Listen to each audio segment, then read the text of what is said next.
I never suspected anything. Not my wife, not my best friend. They were the two people I trusted most in the world. For 5 years, they stood beside me, laughed with me, shared dinners and holidays with me, and I never saw what was right in front of my eyes. The truth came to me by accident.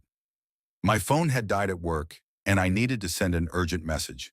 At home, I picked up my wife's old tablet, the one we hadn't used in years. It was still logged into her cloud.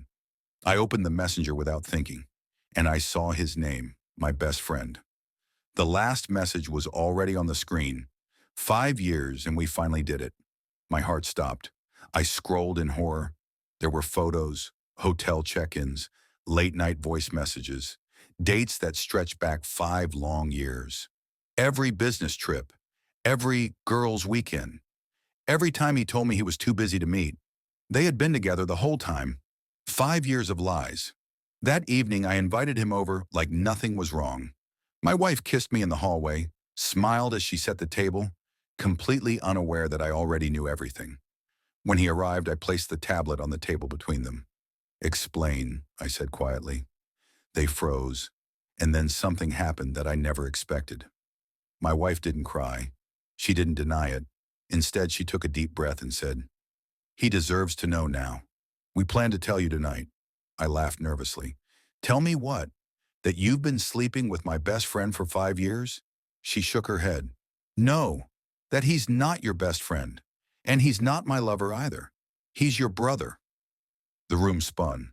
She looked at me with trembling eyes and continued, "The man you call your best friend is actually your biological brother. Your parents gave him up for adoption before you were born. I found out years ago by accident, and so did he. We didn't know how to tell you. We stayed close to protect you.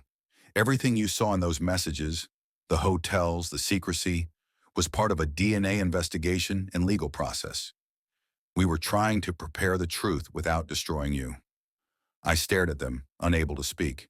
He finally looked at me and said, "I wanted to tell you 1,000 times. I was afraid you'd hate me. I didn't plan for any of this." My hands were shaking as I scrolled again through the messages. Only now I saw what I had missed before. Medical terms, clinic names, legal consultations. No love confessions. No romance. Just terrible misunderstandings shaped by fear and secrecy. For 5 years, I believed I had been betrayed.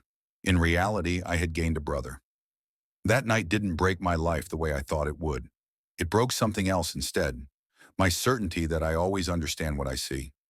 Sometimes the truth hides behind the ugliest illusion, and sometimes what looks like betrayal is a family trying desperately not to lose you.